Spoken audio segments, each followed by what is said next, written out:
Good afternoon, everybody. Welcome to Interviewing Wednesday. It's May 4th, 2022.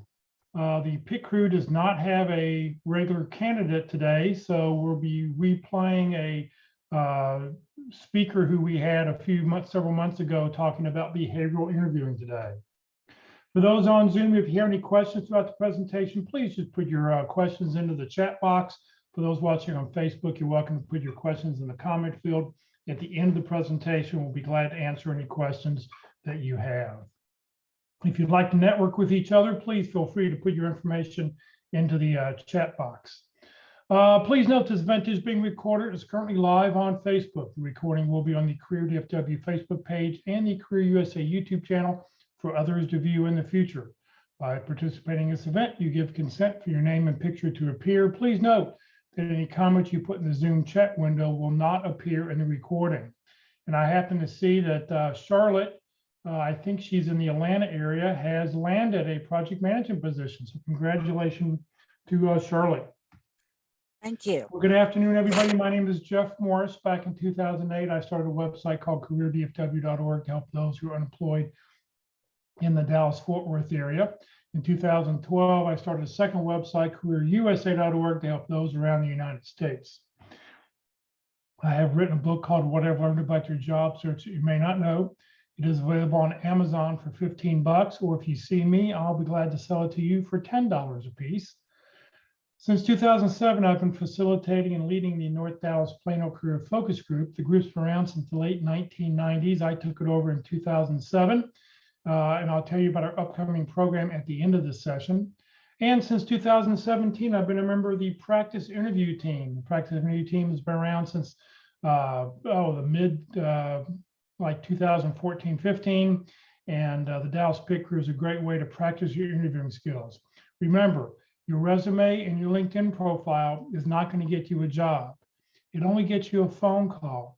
How well you practice your interviewing skills is what's going to get you a job. So if you want more information, just go to dallaspitcrew.com and you'll hear in just a moment a little bit. Mark McDonald will be telling you about the practice interview team. All right, I'm going to switch over to we've got a recording here from a few months ago. So this is pre-recorded. It's about 52 minutes, if I'm not mistaken. We'll answer any questions you have at the very end of this session. Well, hello, everybody. And I'm looking forward to today's presentation about behavioral interviewing, because it's probably the #1 thing that we give people feedback on in their practice interview is how to be more effective in answering those types of questions. So good for Paul. I'm looking forward to hearing it. We take the information that you provide and we give you a very customized and personalized interview experience based on that job description and, of course, your background and the resume. And before we get started with the interviews, we give you a chance to tell us what your goals are for that particular interview. So if there's something in particular you'd like to practice, like maybe how to answer the question, why did you leave your last position, then we'll make sure and cover that. But otherwise, the interview experience is based on the experience of our panelists. They're all hiring managers. Many of them are in job transition, just like you. A few are retired, like myself, and so have been hiring managers when we were working and continue to give back in our retirement towards your success, landing your next opportunity. So if you're ready, or when you're ready, send that job description and your resume to dallaspitcrew@gmail.com. Also include in there when you would be available for +2 days and +3 days, and we'll match up panelists with your schedule. We do them every day of the week, Monday through Friday, sometimes on the weekends. They're recorded on Zoom. And so you get a copy of the recording and the feedback that's given afterwards. And you don't have to have an opportunity in hand to practice. You can just pick a job description that looks good to you. Maybe it's your dream job, and send that in, because every time you practice, you are going to become a better interviewer. And so we want to get you to the point where answering questions is pretty solid, and then you can focus during the interview on making a connection with the interviewer, building rapport, asking your own questions, and those kinds of things, that'll take you to the next level and assure that you'll be the final candidate selected in your job search. And the best part of all, it's completely free, no charge at all. I also want to mention that, and I like to do this during the Wednesday meetings, is I do one other thing besides manage the pit crew, and that's I coach on the topic, why did you leave your last position? So if that's a complicated answer for you, for some people, it's not really complicated, right? They were in an industry that's had some financial difficulty and they needed to lay off, reduce their staff, and they laid off 50 people and you were one of 50 people. Okay, so that's pretty straightforward. But if it's more complicated than that, maybe it was a layoff of one, maybe you got a negative review and then you got laid off, we can have a conversation about how to tell that story.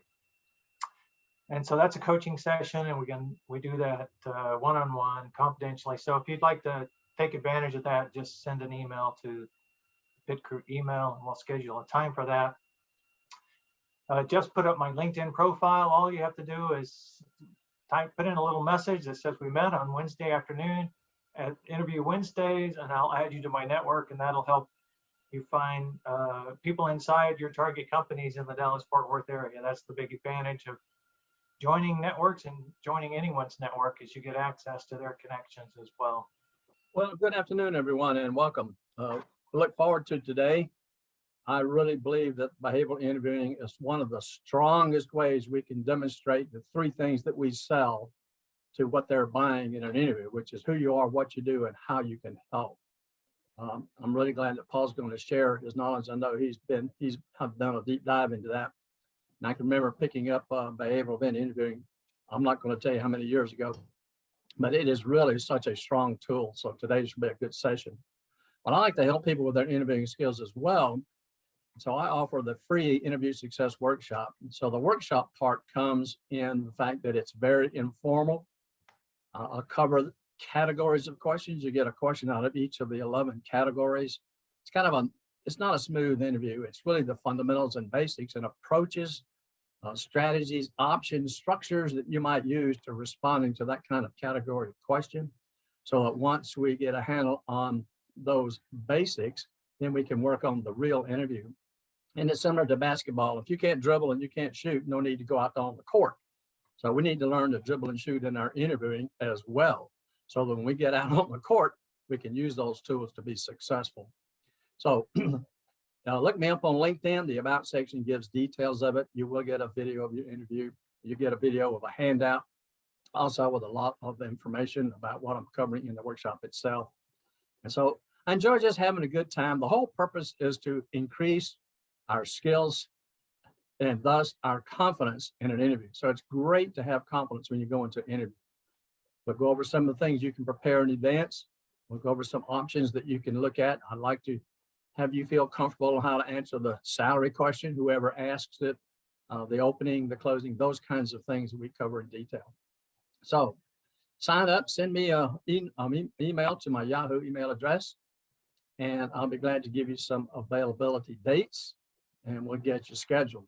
So you can come on down and enjoy learning without squirming. Today, Paul Walsh is with us, and he's going to talk about how to survive behavioral interviews. Paul will tell us a little bit about his background as he gets started here. So Paul, thank you for being with us, and the show's all yours. I piggyback on what both Mark and Walt is saying, is that the behavioral interviewing is just one of the many tools. There are so many different approaches to interviews that really what they have said, and what I advocate very strongly, is the more tools you have in your toolbox, the more accurate you can be in how to fix a problem.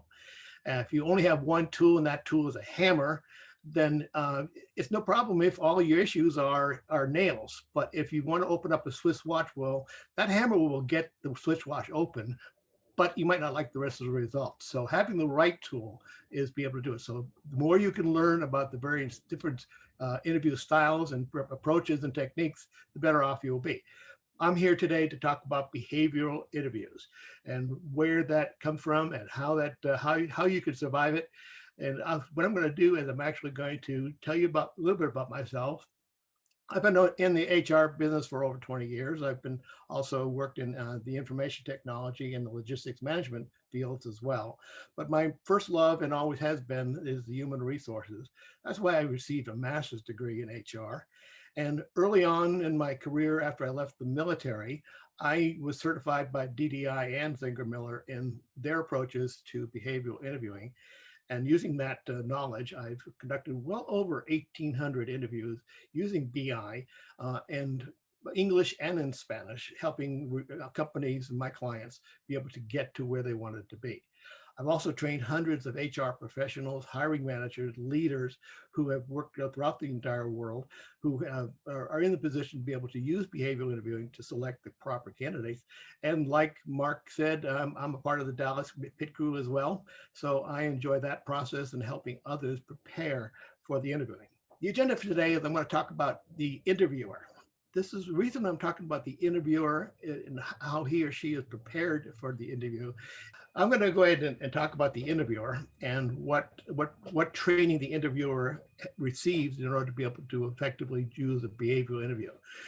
This is because I've done a lot of workshops and trained people on how to use behavioral interviewing techniques and processes, but also to couple that with body language and how to use body language and certain other visual and oral clues to be able to understand where the candidate is coming from. This is because I want you to be able to be prepared for the behavioral interview so that you are on an equal playing field with the behavioral interview. Some people have walked into behavioral interviews, been asked a question to tell me about a time when, and all of a sudden they found, hey, I'm lost. Where am I? So let's go ahead and go on to the next slide. I'm going to talk about the historical background of behavioral interviews. In fact, I'm going to bring up the next slide here. There are two major schools in the Western psychology field of psychology. One is called cognitive psychology, and that is the area where we look on the inside, what the person is coming from. And people who have worked on that include Freud and Erickson, and more recently people like Hershey Blanchard and others. You also may be familiar with the Myers-Briggs inventory as one of the tools that some companies use in the hiring process. These are all cognitive psychology. What they are doing is they're looking on the person inside. What motivates that person? What is the background of that person? What does that person believe? We can't get that directly, it's not directly observable, but it is something that can be tried to be measured by such tools as the Myers-Briggs and the DISC. Some people may be aware of. At best, it's a best educated guess. Based upon those tools, what do we know about the person? The other school, however, is a behavioral psychologist. The behavioral psychologist is probably the dominant. Most of the people in the United States, in the UK especially, are trained in behavioral interviewing, behavioral sciences. Behavioral sciences this is the B.F. Skinner. This is where we get down to specifics of observable and non-observable behaviors. We're going to look at observable behaviors. There's two levels: the unconscious behaviors, that is, what you do, what other people can see, but you don't realize you're doing. That might be something as simply as scratching yourself. You're scratching your face while you're in a discussion. But it also could be conscious and deliberate behaviors. And the behavioral interviewer is trained to do both. They are directly observable behaviors. Because they are counted on even more because you can count them, you can measure them, you can replicate them in scientific surveys and so on. And because they are observable behaviors, we get a better guess as to what's going on. Now, that may or may not be true, and I'll discuss that specifically in a moment. Going forward, the philosophy of behavioral interviewing is essentially based upon that behavioral psychology. And here we're believing that the behaviors that resulted in success or were positively reinforced are those behaviors that tend to be replicated. So if you had success in dealing, say, with a difficult customer in the past, and you use a specific process and you achieve success, that behavior is most likely to be repeated. So the behavioral interviewer believes that the past is a reliable predictor of the future. if that's the case, then they're going to look for incidents in your past, which will allow them to guess how you will perform doing a similar situation on the job. So if you were successful with dealing with that irate customer before, you probably will use the same process and be able to deal with that customer in your present job, or the job for which you're being interviewed. So how to recognize a behavioral interviewer or interviewing situation? Well, they will use a question like, tell me about a time when. They will tell you such things as, give me a specific example of when you did such and such. Or they may say, draw me a picture of how you, what situation you were when you did such and such. Or simply, how did you handle that? Whatever questions they ask, they will essentially be doing a behavioral interview, and you're going to know what to do about that, because we're going to give you the tools just a little bit. Okay, so there are three major categories of behavioral interview questions. First and foremost are your success stories. Now, on your resume, you have probably listed all your successes. And if you've been coached properly, you probably have listed your successes with quantifiable numbers. I increased sales percent by 20%. I reduced costs by 50%. I was the top sales performer for the last 3 quarters of last year. Whatever those are probably on your resume. And those are also part of your success stories. Things that you accomplish, and you can prove it by telling the proper story. But there's another question, type of question, and that's your challenges and your failures.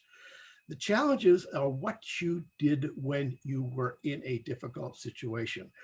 What obstacles did you have to overcome? How did you approach that particular obstacle or challenge?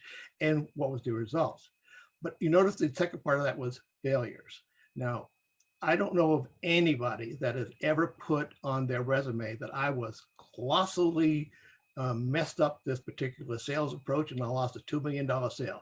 I don't think anybody's ever going to put that on the on your resume. You certainly don't want to even talk about that in the interview, but it tells a lot about your personality, how you handle particular failures, what you learn from it, and what you're doing differently now could tell your interview a whole lot about your courage, your perseverance, how you overcome that difficulty, and what you learn from it and going forward, what you will be able to bring to your prospective employer.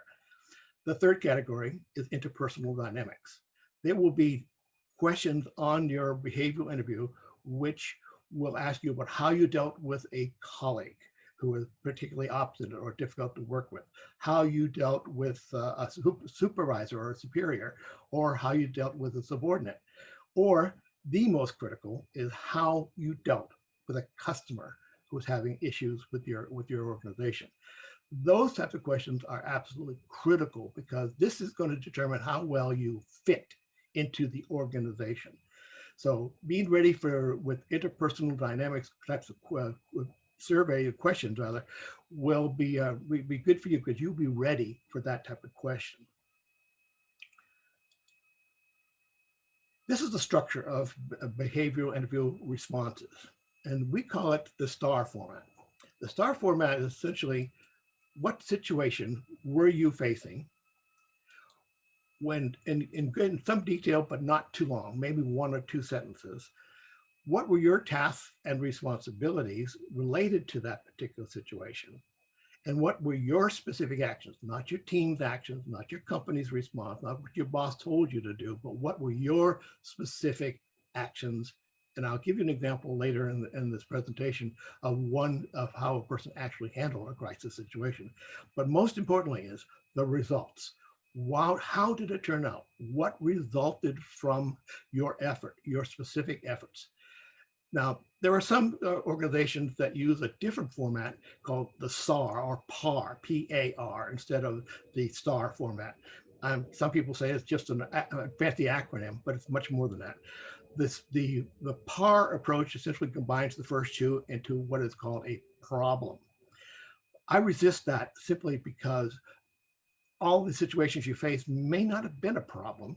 It may have been something entirely different, like an opportunity that you saw that you were able to capitalize on and be able to bring your company even more profits, more successes, or reduce their losses, an opportunity that you saw that you were actually able to implement. Or it might be something that's completely different, an innovative idea, something that nobody has ever done before. And you are actually able to put it together and present it and get it into play within your organization. So use whatever tool that you think is appropriate. And we'll come back to that more than once tonight. Okay, so how does a behavioral interviewer get trained? And how does he or she get ready to do their actual recruiting? Assuming that the job responsibilities have already been mapped out, then you can go with whatever the job descriptions that are in existence. But I remember seeing one job description that told about you must be able to choose the right amount of carbon papers to insert in behind the document to be able to make copies for our records. That job description was probably a little bit out of date and probably hasn't been touched since 1956 when it was first written. Most job descriptions are fairly good and reusable, but what about a new job, a position that hasn't existed before? For example, how many jobs that have been created related to COVID-19 last year and since then? Those didn't exist before. And so they had to be created and hatched. So this is what a behavioral interviewer, an experienced one especially, will do. First, they'll determine what behaviors are required for this particular position. They will then format the questions to be able to elicit the proper responses from the candidate and how to determine if that candidate has that experience and or the ability to be able to resolve that issue. And they will actually use a lot of body language interpretation. Body language is absolutely critical to this whole process. So let's go back a little bit. What they will also learn during their training is word choice and learning style. How does that relate to the job interview? Well, a way a person learns, the way a person communicates is usually pretty much fixed. Most people will use one of several different styles as a dominant learning style. They will also use that as the communication style. If they do so, then you can adjust yourself. Basic systems theory, which is an engineering concept, says that the most flexible component of any system is the part of the system which controls the system. The more flexible you are as a job interviewee, the better off you will be in responding to the situation, be able to control at least part of the interview. In most cases, that, however, relies on the actual interviewer, because he or she has been trained to do that type of thing. We'll talk about eye contact, and we'll go into a little bit more detail on eye contact in a moment. But eye contact is critically important. It's even when you are on a Zoom interview like today, looking directly into the camera is critical to be able to prolong the necessary eye contact and become believable. They will also, interviewer will be looking for nervousness, and there are lots of body language clues to how nervous a person can be. And they will also look for consistency between the body language of the person and the words they are choosing to say. In fact, some research has shown that 80% of any communication between two persons is actually body language, the non-verbal communication part of the package. And if that is so, then being aware of behavior is critical to on both sides of the conversation. So let's talk about learning styles for a moment. Learning styles are basically in 4 different categories. One is visual. The next is auditory, and we have 2 different types of kinesthetic, and then there's the olfactory. Visual learners, visual learning style, essentially a person that you can recognize by the use of their words. They will say, draw me a picture. I saw the solution. They will use words that relate to sight. They're also usually very impeccable. Their attire is perfect. They probably just recently pressed their suit before they came to the interview to make sure that it looks good. They are very aware of their environment, which is always immaculate, always clean and organized. A visual learner will present themselves using visual clues, and eye contact, of course, is one of those. The second one is auditory. I'm an auditory person, as you probably can tell. I like to communicate orally. I listen very carefully to other people, and I communicate using words out loud. I prefer not to necessarily write everything down, but that's not a drawback. In fact, people can learn to be one or the other and adapt accordingly. The third is kinesthetic. The kinesthetic learner is two types. One is they're external, which means they're constantly in motion. These are the people that will open up a box, take out a new toy, whatever it is, device. They will never, ever even open up the shrink wrap on the user's manual.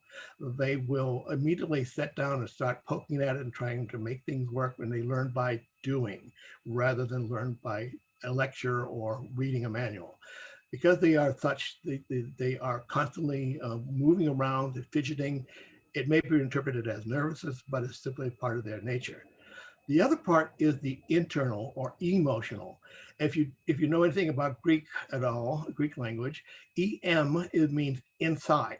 So emotion really literally means the motion inside. And feelings and hurt and anger, and those are all clues that are there.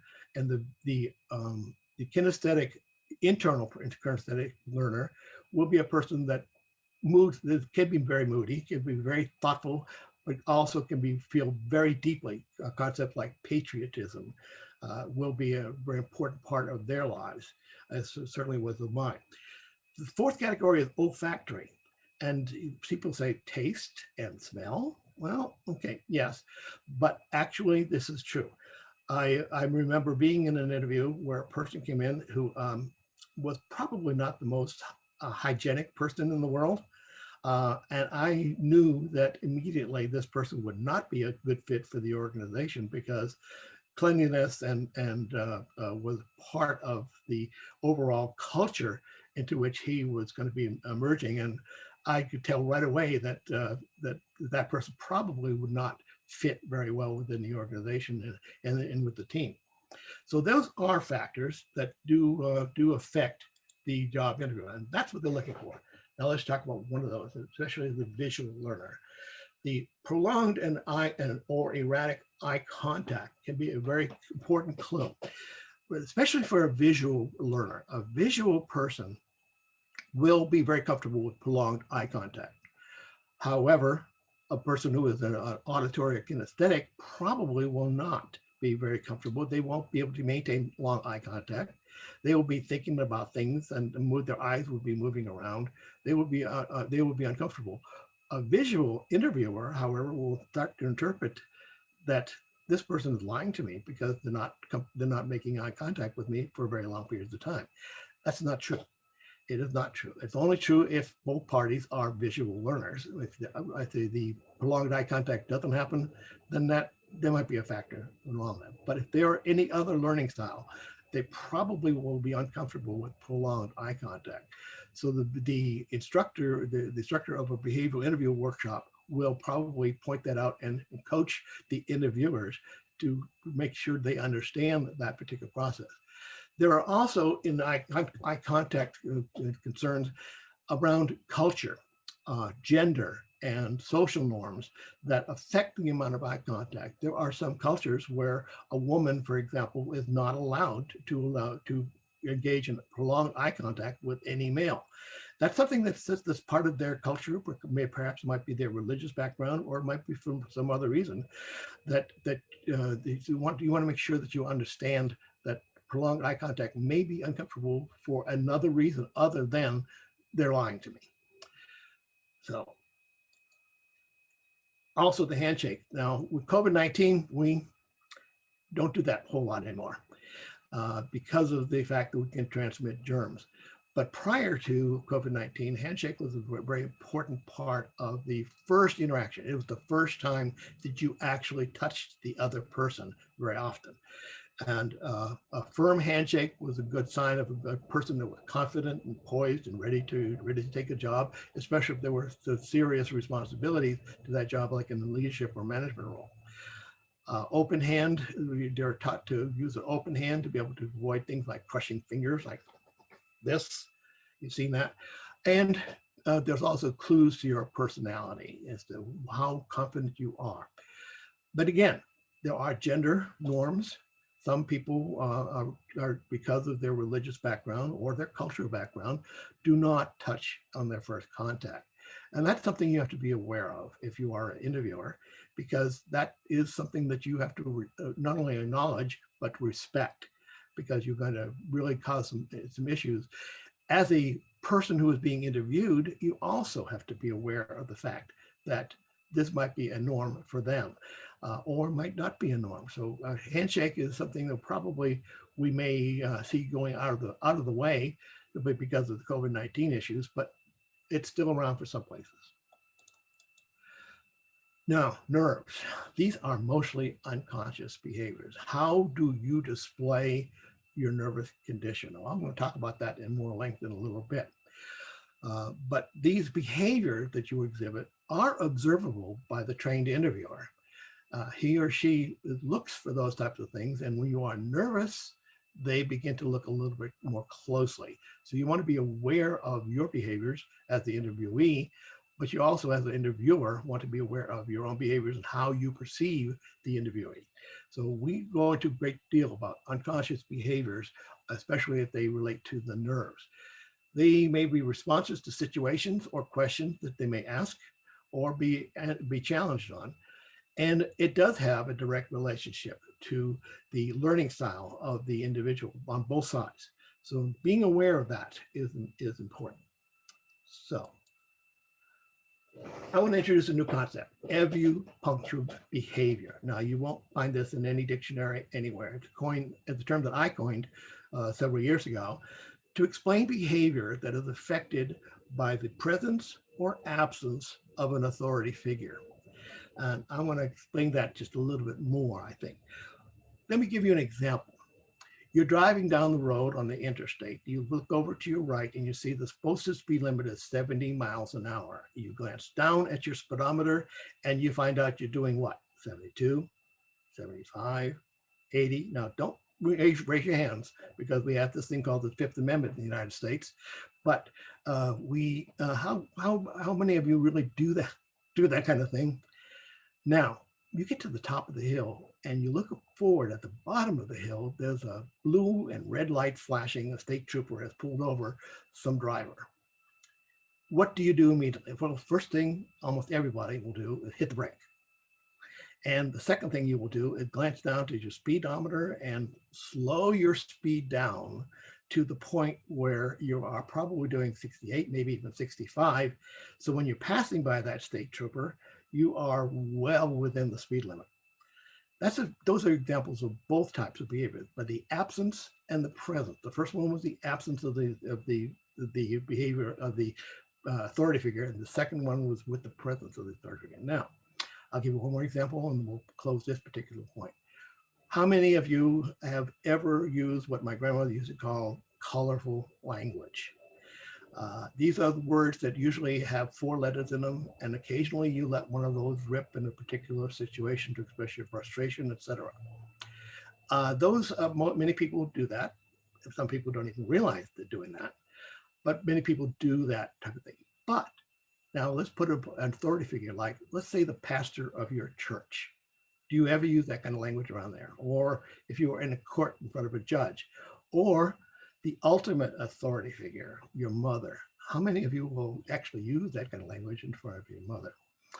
Well, those are examples of evupunctive behaviors that apply to almost everybody that I know of. So how does this relate to you and the behavioral interviewer and the interviewing process as a whole? First, the interviewer is an authority figure. That person holds power to be able to either hire you if they're the hiring manager, or if they are a screening interview from HR, they at least have the power to be able to pass you up the chain to the hiring manager. So there is perceived power there. And if they are behavioral interview trained, they have the ability to be able to watch you very closely.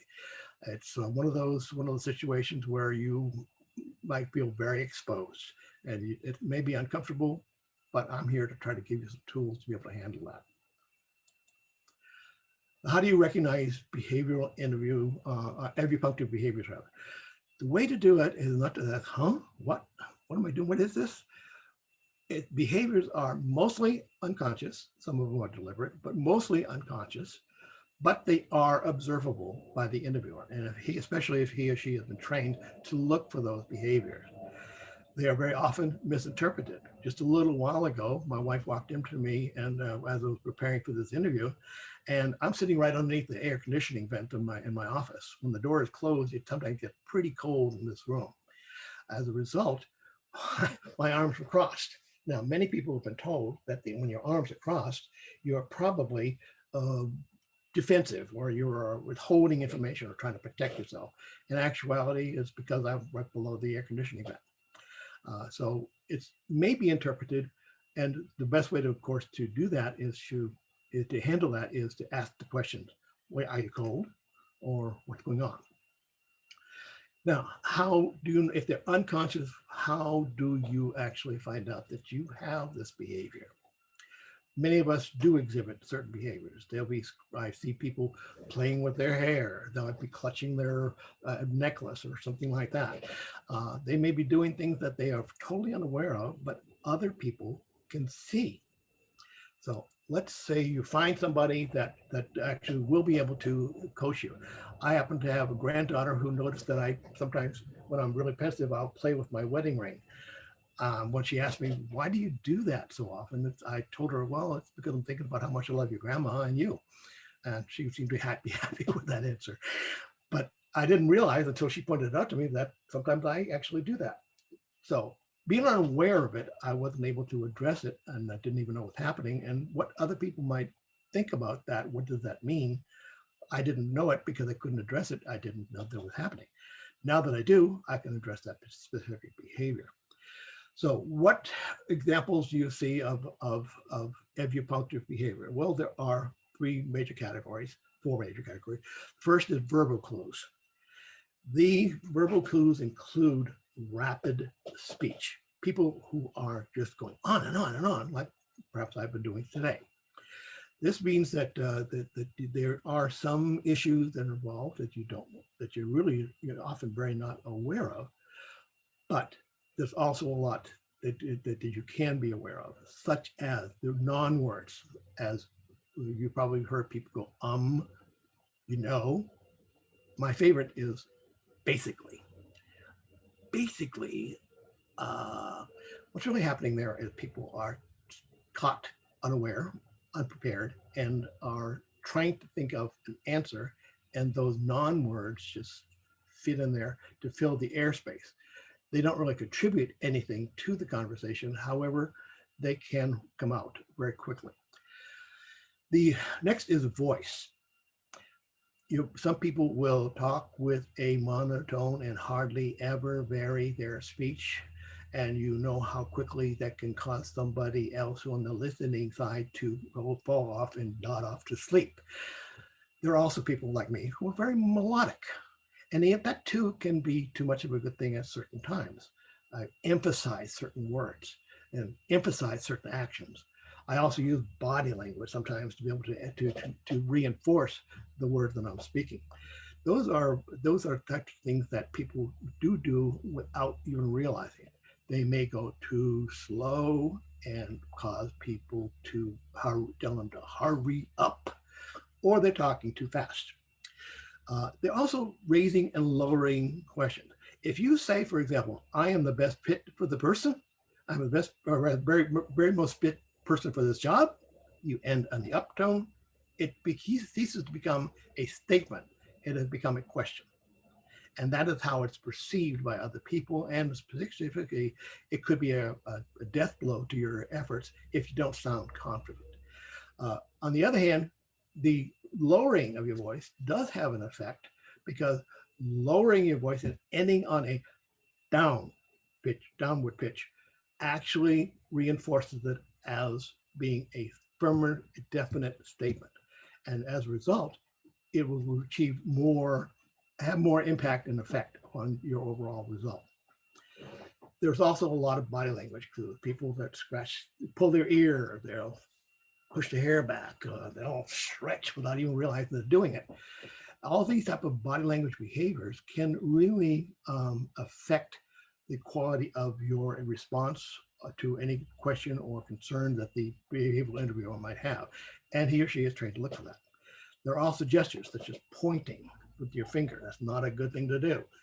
Leaning in or out, especially if you're doing walking back and forth like this, that's probably not a good thing to do during an interview.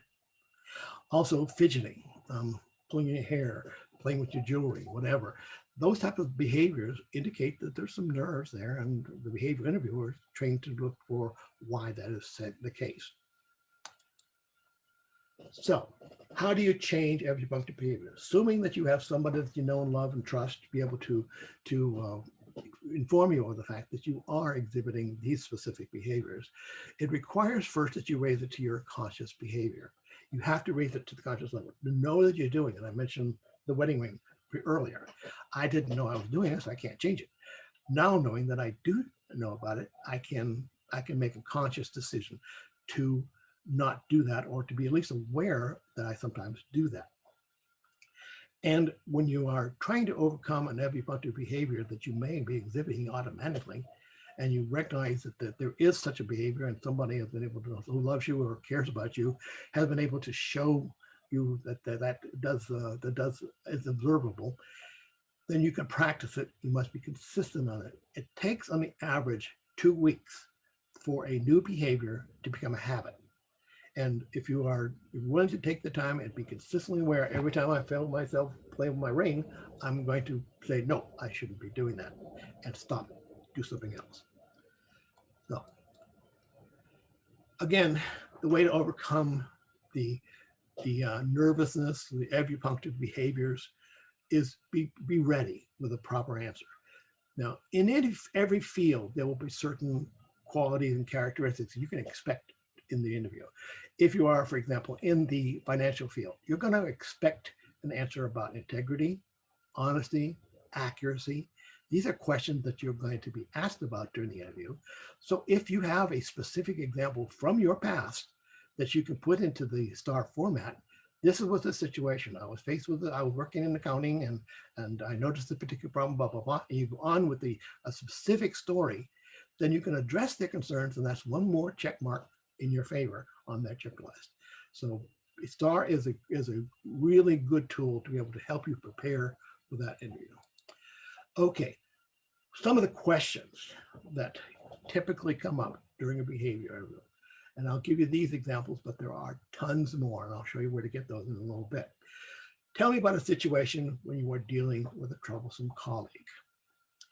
This is, of course, designed to be able to elicit situations of how well you deal with interpersonal situations, the interpersonal dynamics that I referred to earlier.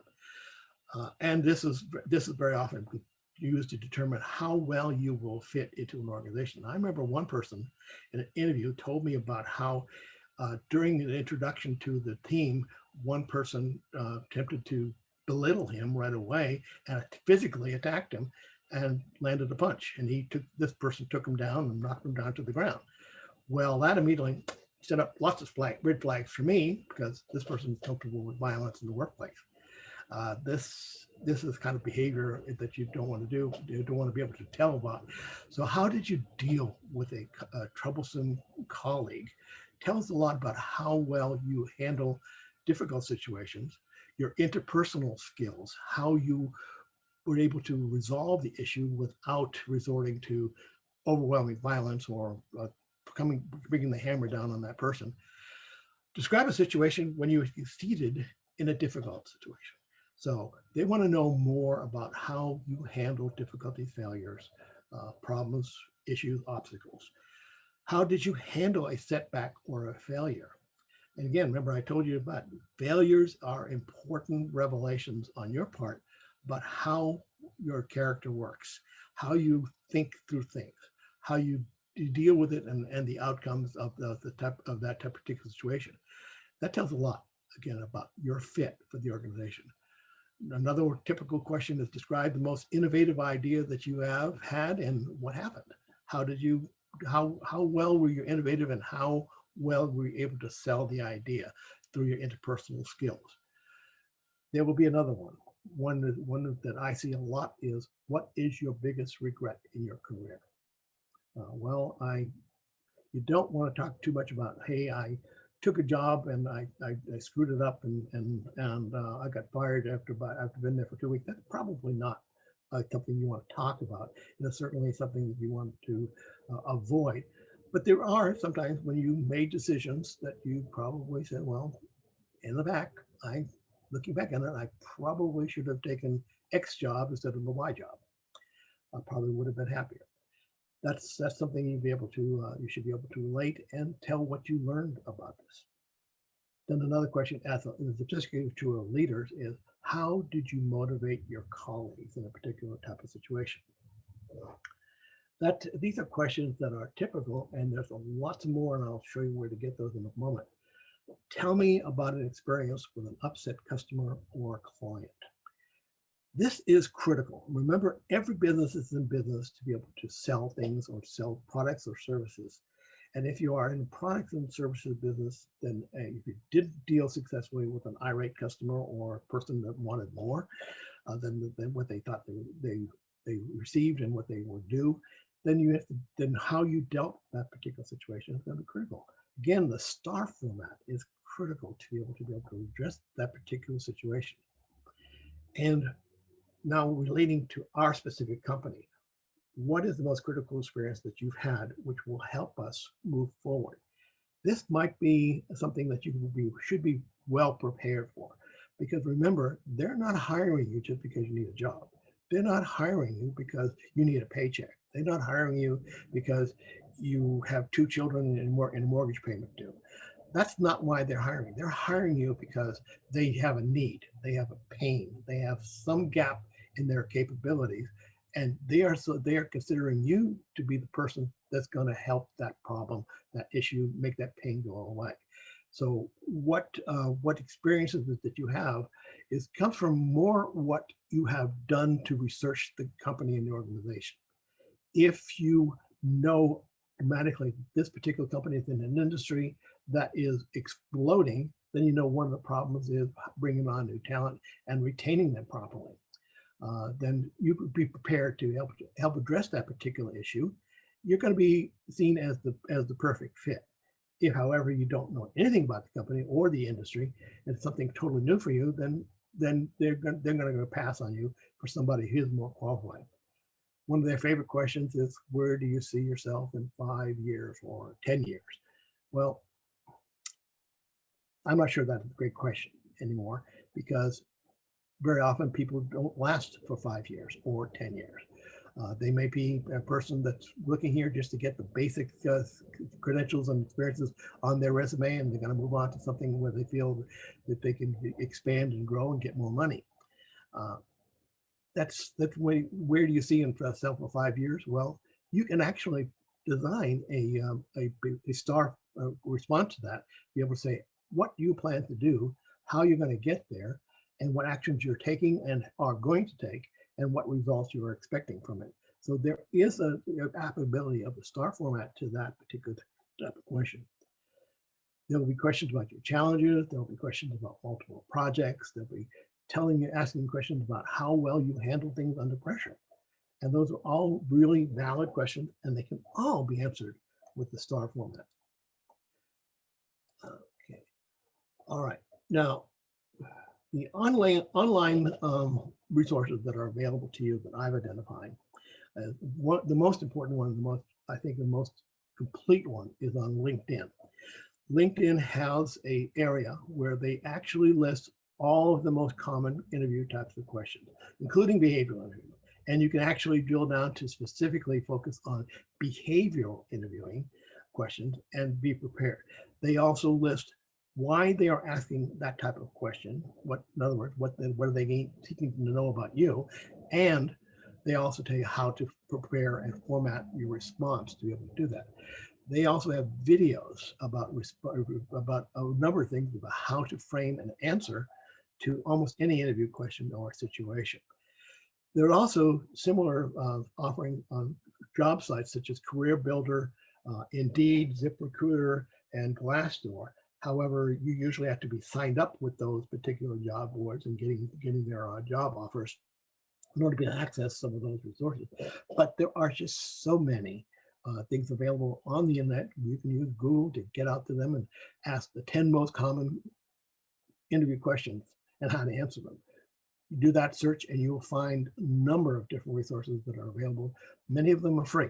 Most of them are free, in fact. People who have actually been there, done that, and are willing to share their experience about it.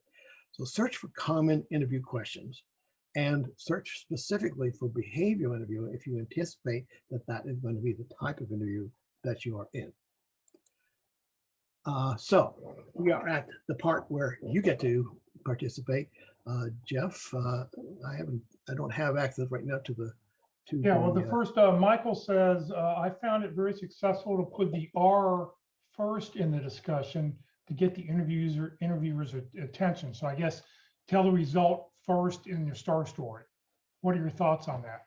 I would agree with that. And that's a valid strategy because they want to know, well, I saved my company $2 million by redesigning this particular process. Is they immediately going to get their attention? Then you can go into more detail.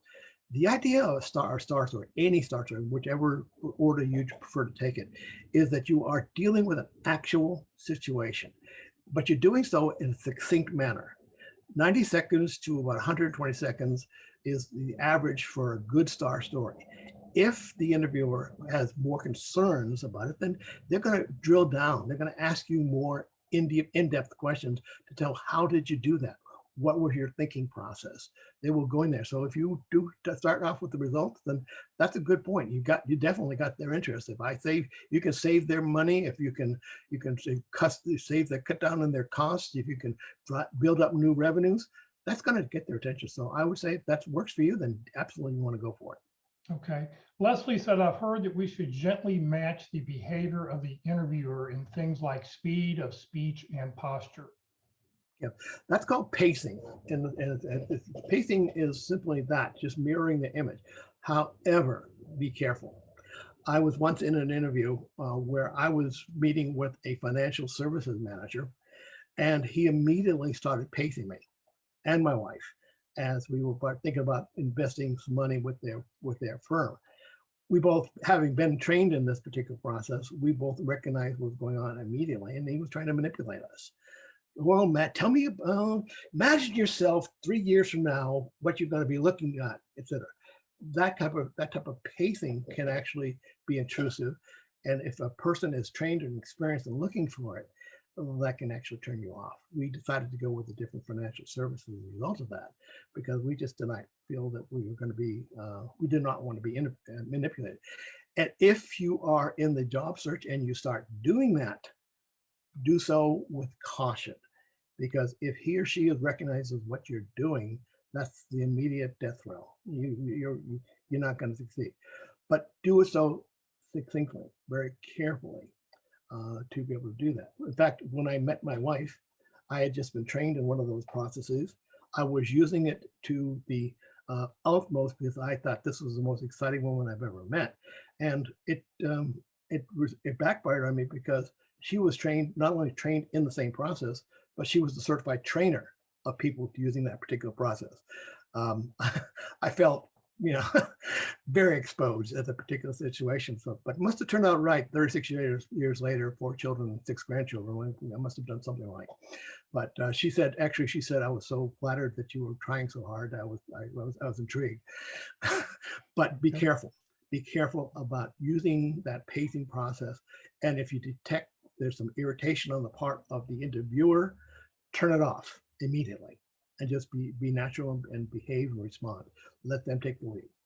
This is my follow-up, and that this is my guarantee to anybody out here who's in this workshop today or in the future who comes in. My contact information on LinkedIn, they're right there. I am on LinkedIn profile. Connect with me. If you have a specific question or you have a particular situation you want me to help you with in designing your star story, I'd be happy to share that, share the screen with you. We can get on Zoom if you want to, or you can call me on my telephone. I will give you that information through LinkedIn, and we'll be able to work out that particular detail for you and help you out in preparing for your behavioral interview. So connect with me, mention that you were in this workshop or that you viewed this workshop, and ask questions away, and I'll be glad to help you. I'll get back to you as soon as possible.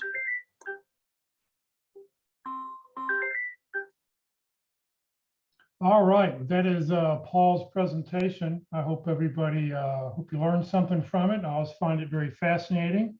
If you have any questions, you're welcome to unmute your mic, ask if your questions or comment about what you saw, and we'll talk about that, and then we'll close out the last couple slides. Any comments or questions?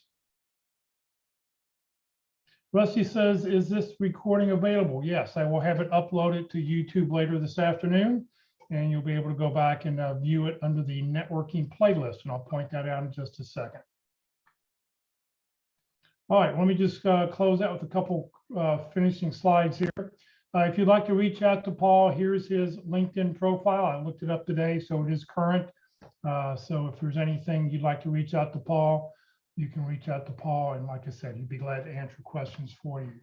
Please join Career DFW and Career USA 4 days a week. We're putting on training. Tomorrow being the first Thursday of the month, we're going to talk all about effective resumes. It'll be a two-part session. First part, best practices. Second part will be, if you'd like to share your current draft resume, you may do so. We'll take a look at it online, but I do say, do just want to let you know, you'll want to remove your header information so that you're not sharing your personal information on Facebook and on the YouTube channel. This Friday at the North Dallas Plano Career Focus Group meeting, we'll be talking about open forum. We'll talk about whatever questions you have about your job search. So I'm sure you've got questions, comments. Everybody on the call is welcome to participate and offer their suggestions and comments. The session will be recorded. It will be on the Career DFW Facebook page and the Career USA YouTube channel. I would like to point out that, we in 2020 and 21, Mark and Walt put together a 13-part workshop. It's about 20 hours of material. You're able to go back and watch any of these workshops on the Career USA YouTube channel. The first 5 sessions talk all about what do you do before the interview? How do you prepare for the interview? How to put together your star stories, analyzing the job description. The next 5 sessions are what do you do during the interview? How to handle difficult interviewers and difficult questions, and how to be enthusiastic in what you're doing, and a good opening and a good closing. How do you do that? And then the last 3 topics are just some advanced topics that you can watch to give you some more help in the interview process. On the Career USA YouTube channel, click on playlist. Otherwise, we'll just see all 300 plus videos in a random order of some sort. But if you click on playlist, I've put together 7 different playlists: resumes, North Dallas Plano, interviewing, networking, LinkedIn. Find the interviewing one, and then don't click on the video, but click down below where it says view full playlist. Then up will come a list of all the different titles and dates, titles, and topics. So you can find, scroll down to whichever one you'd like to view. If you're not receiving emails about our workshops and you'd like to join the Career USA mailing list, please do so by just sending an email to Career USA, the + subscribe at groups.io. You'll never be spammed, but what you will get is the topic of the day, the title of the day, and most importantly, the Zoom link of the day. That way you can grab your grab your lunch, grab your breakfast, and join us for the 1 o'clock Central or 9:30 on Friday call. Please note, all of our speakers are volunteers. Career DFW, we're a 501c3 nonprofit organization. I'm a volunteer. We have no full or part-time employees. Everything I've done over the last 13 years has just been to help you land your next great opportunity. So please consider making a donation when you do land your next job.